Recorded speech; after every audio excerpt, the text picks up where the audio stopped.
N Sreekumar കൂടിയുണ്ട് നമുക്കൊപ്പം. കോൺഗ്രസ് രാഷ്ട്രീയം കൃത്യമായി അറിയാവുന്ന എൻ ശ്രീകുമാർ, ഈ കോൺഗ്രസിന് ഇത് മുൻകാലത്ത് ഉണ്ടാവാത്ത ഒരു തയ്യാറെടുപ്പ് എന്നതാണ് നേതാക്കളൊക്കെ അവകാശപ്പെടുന്നത്. യഥാർത്ഥത്തിൽ കോൺഗ്രസിൻ്റെ കേരളത്തിലെ ഒരു പ്രഭവകാലത്ത് കരുണാകരനും എ.കെ. ആന്റണിയും ഒക്കെ നയിച്ചിരുന്ന കേരളത്തിൽ വലിയ തരത്തിലുള്ള സംഘടനാ ശക്തിയും പാർട്ടി അധികാരത്തിലുമൊക്കെ ഇരുന്ന ആ കാലഘട്ടത്തിൽ ഉണ്ടാവുന്നതിനും അപ്പുറമുള്ള ഒരു തയ്യാറെടുപ്പ് ഇത്തവണ ഉണ്ടോ? അങ്ങനെ അതിനെ വിലയിരുത്താനുണ്ടോ? ഈ പ്രഭാവകാലം എന്ന് പറയുമ്പോൾ കോൺഗ്രസിന് എപ്പോഴും ഒരു പ്രഭാവം ഉണ്ടായിരുന്നു. അത് രണ്ട് ടേം അധികാരം കിട്ടിയില്ലെങ്കിൽ അത് നശിക്കപ്പെടുന്നില്ല. കാരണം ഉപതെരഞ്ഞെടുപ്പുകളിലും ലോക്സഭാ തെരഞ്ഞെടുപ്പിലും ഞങ്ങൾ കണ്ടതാണ്. അപ്പൊ കോൺഗ്രസ് ഇപ്പോഴും കോൺഗ്രസ് ആയിട്ട് തന്നെ ആ ഒരു പ്രഭാവം ഇപ്പോഴും നിലനിൽക്കുന്നുണ്ട്. ഒന്ന്. രണ്ടാമത്തെ കാര്യം എന്താണെന്ന് വെച്ചാല് ഇത് മുൻപും ഇങ്ങനെ സംഭവിച്ചിട്ടുണ്ട്. പക്ഷെ അതാരും അറിഞ്ഞിരുന്നില്ല. കാരണം ഇത് ചാനൽ യുഗം, സോഷ്യൽ മീഡിയയുടെ യുഗം ഒക്കെ ആകുമ്പോൾ ഒരുപാട് ചർച്ചകൾ ഇങ്ങനെ വരും. മുൻകാലങ്ങളിൽ എങ്ങനെയാണെന്ന് വെച്ചാൽ അതാത് ജില്ലകളിലെ DCC പ്രസിഡന്റുമാരെയും അതുപോലെ തന്നെ മറ്റ് ഭാരവാഹികളൊക്കെ കുറച്ച് കുറവായിരുന്നു. അപ്പൊ അതുകൊണ്ട് അവര് അന്നത്തെ മണ്ഡലം പ്രസിഡന്റുമാര് അന്ന് ബ്ലോക്ക് കമ്മിറ്റികൾ കുറവായിരുന്നു. അതായത് അന്ന് 140 ബ്ലോക്ക് കമ്മിറ്റികളാണ് ഉണ്ടായിരുന്നത്. ഇന്ന് 280 ബ്ലോക്ക് കമ്മിറ്റികളുണ്ട്. അപ്പൊ അതുപോലെ മണ്ഡലങ്ങൾ വിഭജിക്കപ്പെട്ടിട്ടുണ്ട്. അതുപോലെ അങ്ങനത്തെ ഒരു അവസ്ഥ വരികയും ഈ നമ്മുടെ നവ മാധ്യമങ്ങളും ചാനലുകളൊക്കെ ഇങ്ങനെ വിപുലപ്പെടുകയും ചെയ്തപ്പോൾ കൂടുതൽ വാർത്താ പ്രാധാന്യം കിട്ടുന്നു എന്നുള്ളതേ ഉള്ളൂ. അതിനൊപ്പം തന്നെ ഈ ജംബോ കൂടുതൽ പേരെ ഭാരവാഹികളാക്കി എന്ന് പറഞ്ഞ് ജംബോ കമ്മിറ്റി ഉണ്ടല്ലോ. അത് സുധീരന്റെ കാലത്ത് ഇതിനും വലിയ കമ്മിറ്റി 10-70 പേരുണ്ടായിരുന്നു. അപ്പൊ അത് ഓരോ കാലഘട്ടത്തിൽ അങ്ങനെ പോയിട്ടുണ്ട്. പക്ഷെ ഇത്തവണ കോൺഗ്രസ് എടുത്തിരിക്കുന്ന തീരുമാനം 10 വർഷം പ്രതിപക്ഷത്തിരുന്നത് കൊണ്ട് കോൺഗ്രസ് പ്രവർത്തകർക്കിടയിൽ ഒരു ആവേശം സ്വാഭാവികമായിട്ടും ഉണ്ടാകും. കാരണം ഈ ഭരണം പിടിക്കണം, ഇല്ലെങ്കിൽ 5 വർഷം പ്രതിപക്ഷത്തിരിക്കണം.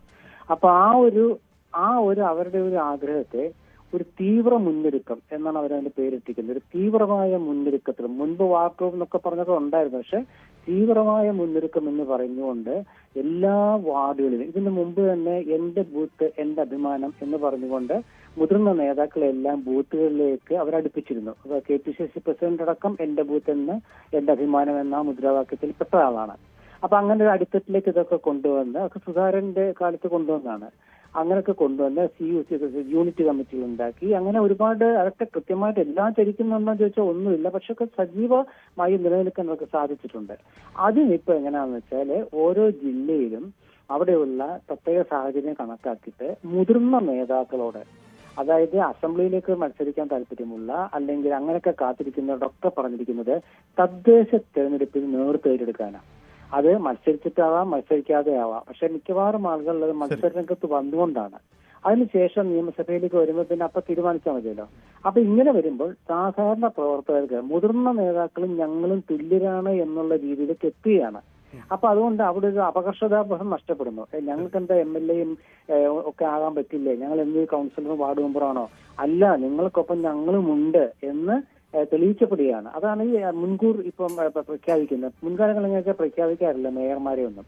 ഈ മേയർമാരെ പ്രഖ്യാപിക്കുന്നതിന്റെ കാരണം എന്താണെന്ന് വെച്ചാല് അങ്ങനെ പ്രഖ്യാപിക്കുമ്പോൾ ഉണ്ടാകുന്ന ഒരുപാട് ഗുണങ്ങളുണ്ട്. കാരണം ഒരാൾ മേയർ കുപ്പായം തുന്നിയിരിക്കുകയാണെങ്കിൽ ഇനി എനിക്ക് കിട്ടില്ല എന്ന രീതിയിലേക്ക് അയാൾ മാറുകയും അയാൾ ഒന്നുകിൽ പിന്നാക്കം പോവും അല്ലെങ്കിൽ മുന്നാക്കം വരും. പിന്നാക്കം പോകുന്ന ആളെ നോട്ട് ചെയ്ത് വെക്കും. അതായത് അങ്ങേരെ എന്താണ് പിന്നാക്കം പോയതെന്ന് അന്വേഷിച്ചു വെക്കും. അങ്ങനെ കൃത്യമായിട്ടുള്ളൊരു സെമി കേഡർ എന്നൊക്കെ പണ്ട് ഉദ്ദേശിച്ചത് ഇത് തന്നെയാണ്. ഇതിലേക്ക് വരാനുള്ള പ്രധാനപ്പെട്ട കാരണം എന്താണെന്ന് വെച്ചാല് 4 ഉപതെരഞ്ഞെടുപ്പുകള് ഇതുപോലെ സിസ്റ്റമാറ്റിക് ആയിട്ട് കോൺഗ്രസ് നടത്തിയ ഒരു ശ്രമം കൊണ്ട് വിജയിച്ചു എന്നുള്ളതാണ്. അതിലവർ ഇട്ടത് എന്താണെന്ന് വെച്ചാൽ ചെറുപ്പക്കാരെ ഇട്ടത്. കാരണം വെച്ചാൽ ഓടി നടക്കാൻ പറ്റാവുന്ന അല്ലെങ്കിൽ കൃത്യമായിട്ട് എല്ലാവർക്കും ചെറുപ്പക്കാരെന്ന് വെച്ചാൽ പ്രായം കൊണ്ട് മാത്രമല്ല ഓടി നടക്കാൻ പറ്റാവുന്ന ആളുകൾ. അതിപ്പം അസ്വസ്ഥത ചെറുപ്പക്കാർക്കുണ്ടല്ലോ, ദേഹാസ്വസ്ഥത വരാമല്ലോ. അപ്പൊ അതിൽ നിന്നൊക്കെ വ്യത്യസ്തമായിക്കൊണ്ടുള്ള ഒരു നീക്കമൊക്കെ നടത്തിയിരുന്നു. അതാണ് നിലമ്പൂരൊക്കെ കണ്ടത്. ശ്രീകുമാർ, ഞാൻ സമയപരിമിതി കൊണ്ടൊന്ന് ഇടപെടുകയാണ്. എന്തായാലും കോൺഗ്രസ് നേരത്തെ ഒരുങ്ങാൻ തുടങ്ങുകയാണ്. പക്ഷേ പിന്നോട്ട് നിൽക്കുന്ന നേതാക്കൾക്ക് അവർക്കൊരു നിരീക്ഷണ സംവിധാനം AICC തലത്തിൽ തന്നെ ഉണ്ടാകുന്നു എന്നതാണ് പുതിയതായി പുറത്തു വരുന്ന റിപ്പോർട്ടുകൾ. പക്ഷേ കോൺഗ്രസിന് മുന്നിലുണ്ടാകുന്ന വെല്ലുവിളി ഇത് സംഘടനാ തലത്തിൽ ദുർബലാവസ്ഥയുള്ള കോൺഗ്രസിന് തദ്ദേശ തെരഞ്ഞെടുപ്പിൽ ഇത് എല്ലായിടത്തും ഇങ്ങനെ ഒരുങ്ങാൻ കഴിയുമോ? ഇപ്പോൾ മുന്നോട്ട് വെച്ചിരിക്കുന്ന ഈ നീക്കങ്ങൾ എല്ലായിടത്തും ഉണ്ടാകുമോ? ജില്ലാ പഞ്ചായത്തുകൾ കൂടുതലായി പിടിച്ചെടുക്കാൻ കഴിയുമോ? അങ്ങനെ വലിയ ചോദ്യങ്ങളുണ്ട്. എന്തായാലും കാത്തിരിക്കാം. കോൺഗ്രസ് തയ്യാറാണ്. ഇടവേളയാണ് മടങ്ങിയത്.